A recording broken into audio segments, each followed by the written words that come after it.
Magandang araw ho sa inyong lahat, mga kapatid. Pag-usapan natin ito. Tinotoo po ni General Torre, di ba? Yung kanyang banta, nakakasuhan niya yung mga yan. Ay, nako. At eto naman hong si Banat Bay, di ba? Sabi nga ni Go Philippines sa akin si Banat Bay nagrereklamo kasi bakit ba naman doon sa kasong isinampa sa kanya ni Trillanes, isinampa yung kaso sa Bicol. So abalang-abala siya at abala talagang malaki hassle sa kanya. Kailangan niyang bumiyahe papunta ng Bicol, ng Albay. No? Fake news siya ng fake news. Now, going back naman dito, so may panibagong kaso po si Banat Bay. 'Di ba? So, sabi rito, General Torre kinasuhan si Banat Bay ng SMNI at KOJC. So 11 po yung mga kinasuhan nila o kinasuhan niya kanina. Kabilang na rito, ito pong si Lorraine Badoy. Alright, so ayan, sabi, tingnan, Attorney Israelito Torion at 11 iba pa inireklamo ng PNP-CIDG sa DOJ ng sedisyon at inciting to sedition. Okay, so ito po yung pag-uudyok na magrebelde laban sa pamahalaan. Okay, yung pag-uudyok ito ng pagre-rebelde na pabagsakin ang gobyerno. Yun. Ngayon, sabi nito, kaugnay ng paghahain ng warrant of arrest laban kay Kibuloy sa Davao noong Agosto. Kasi ang ginawa po kasi ng mga yan, nagprograma ho sila, etong mga to. Nagprograma sila. Okay? Na kung saan, inuudyok nila sa taong bayan, lalo na yung nagkaroon ng issue ron sa airport, people power, people power. So, pasok na pasok po talaga sila. Sabi ko nga noon mga abogado kayo, hindi nyo pinapayuhan yung mga tao ninyo. Yung isinisigaw na ninyo, ito ay inciting inciting a sedition or inciting a rebellion. Inuudyukan nyo na yung mga tao na magrebelde sa gobyerno o magwala. Di ba? Ngayon, eto ho yung kanilang mga kinasuhan. Yan. Sabi rito, si Torion daw po, tapos si Eleanor Cardona. Si Eleanor Cardona, ito ho yung babaeng bungangera. Yung sa hearing ng Senado, masyadong ngak-ngak na ngak-ngak. Nung joint committee hearing ng Senado, di ba, committee nila ba to, at saka nitong KOJC. At dinudurog nila, ito sila General Torre. Ngayon, so kabilang po siya sa kinasuhan. Okay? At syempre, yung mga nasa pictures yan, sina Eric. Ayan Carlo Catil. Ako, alam nyo, etong si Carlo Catil, yan, kung di ako nagkakamali, grabe ring angas nito nung, yabang nito nung tinawag nila na KOJC Siege. Tapos sinataboy nila yung mga taga-media. And then si Lorraine Badoy na mahilig sa kahit na fake news na, mahilig maghasik ng galit. 'Di ba? Pagka makita mo si Badoy magsalita, mapi-feel mo yung bitterness sa buhay niya na gusto niyang ibuntun sa gobyerno ng Pilipinas. Ito naman si Eric na nang dahil lamang. Ito sa observation ko lang kasi ang mga sumunod na mga pangyayari nang lumutang ang pangalan nito doon sa war on drugs sa Matrix ni Duterte kasama si Mabilog. 'Di ba? And then sumunod na nangyari, bigla na lamang siya na nakasama sa mga kadre daw ng NPA na nagsisuko and they were presented doon sa National Press Club. Tapos kalauna naging member siya ng NTF-ELCAC, silang dalawa ni Badoy. Nung mawala na si Duterte, at siguro gusto nilang pagharian yung ELCAC. Ayaw naman nilang mag-apply properly. Di ba? So talagang gusto lang, may maikuda. Ayaw mag-apply. Natural matatanggal. Di ba? May dahilan parang umawngaw. At akusahan ng gobyerno na maka-NPA o NPA. At ito naman, ginawa nito, kaya buhay pa, naging ass kisser ni Tatay Digong. Di ba? Ni Diggs. Yan si Eric. And then, grabe rin ang fake news nito. Sabi ko nga hindi ako naniniwalang siya ay nagbalik loob na sa gobyerno mula sa pagiging NPA. Walang pruweba na maipapakita sila o ipinakita sila, wala pong ganun eh. Isa pa, yung kanyang source na nagbato ng 1.8 billion na raw ang nagagastos ni Speaker Martin Romualdez, di ba? Sa travel expenses niya. Ang source daw niya kasamahan niya sa NPA. So, pinoprotektahan niya. 'Di ba? Ayaw niya sabihin kung ano pangalan nito, wala talaga. 'Di ba? Sabi ko, kung sumuko ka, bakit ito kasama mo hindi?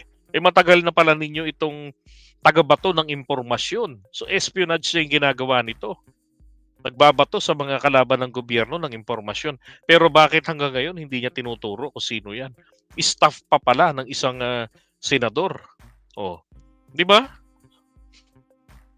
Oh, and then Kathleen K. Laurente, hindi ko kilala to. Trinidad Arafol. Ito si Lord Byron Cristobal lang. Yan, may Lord pa pala to No. Yan, si Banat Bay. And then Joey Ospina, Esteban Lava, Jose Almi, Attorney Maridina Tolentino Fuentes. Ito yung maliit na babae na maikli yung buhok. And then John Does and Jane Does. Ito yung mga hindi pa kilala. So may mga pictures na yan.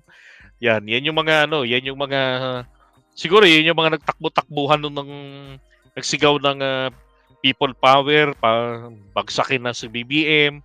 Yan. So akala nila joke lang. Hindi nila akalain na si General Torre pala meron po itong political will, ika nga. Tinuluyan sila ngayon ng kaso.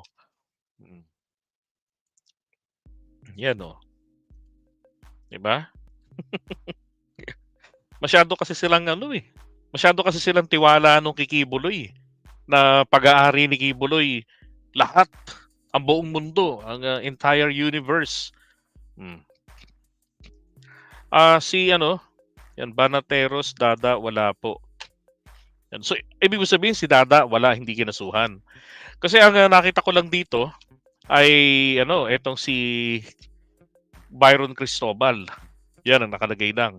So wala po rito sina Dada. Okay, wala rin po si pangalan ito, yung kapatid ni Banat Bay. Wala rin. Yan. Walang proof si Eric na bumalik loob na. Totoo yan sa pananalita at asta pa lang. 'Di ba? Wala ko talaga Isa pa bakit hindi po siya maging proud? 'Di ba? Na siya po ay nagbalik loob na.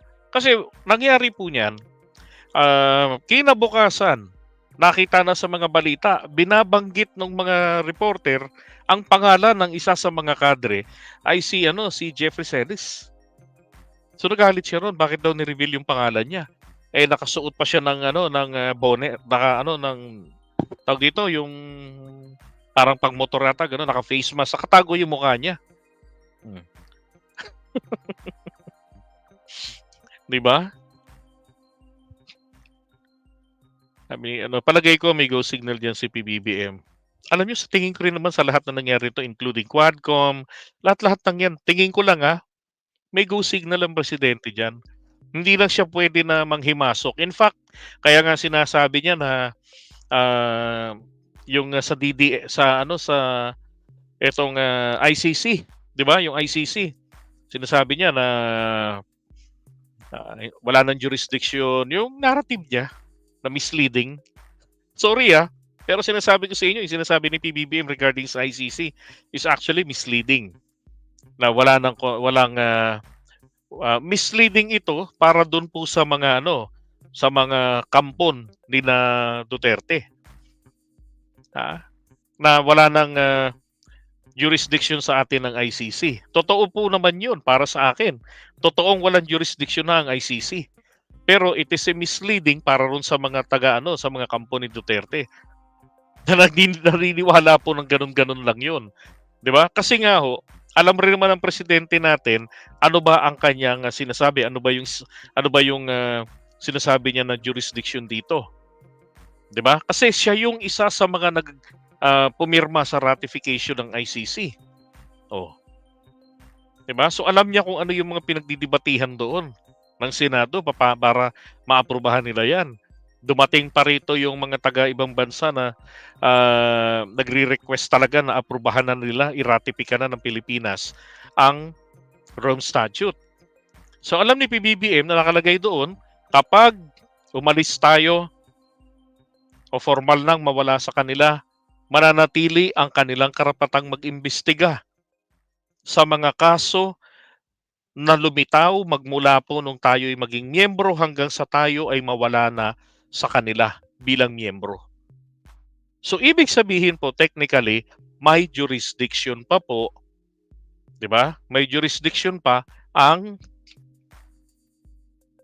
ICC. At sinabi ng Korte Suprema 'yan.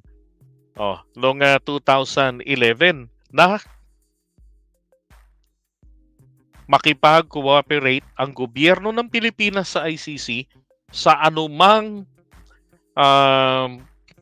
tawag dito, yung mga nasimulan nila na na mga pag-iimbestiga. So ibig sabihin, kinikilala talaga po ng Korte ng Pilipinas ang limited jurisdiction ng ICC rito.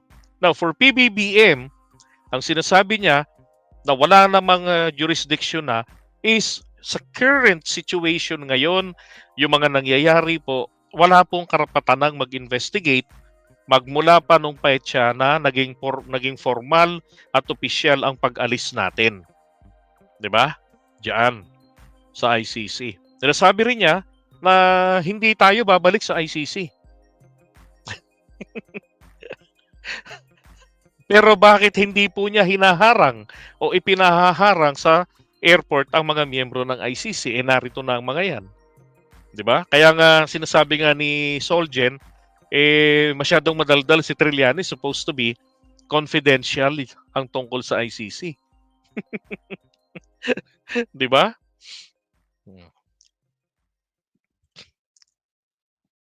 Correct. Dating DOJ secretary 'yan si Solgen Ay nako. So ngayon going back dito, good luck sa kanila. 'Di ba? At ito po ay magsisilbi itong magandang precedents kasi nga or example kasi talagang nagsampa ng kaso ang gobyerno. 'Di ba? Hindi po pwede na ganun-ganun lang. Sana naman po yung mga fake news peddlers na mga nandiyan sa SOCMED, kasuhan din po nila. Okay? Sabi yung mga nakasuhan parang kulong po yata yan Hindi naman pwede silang mag-bail sila.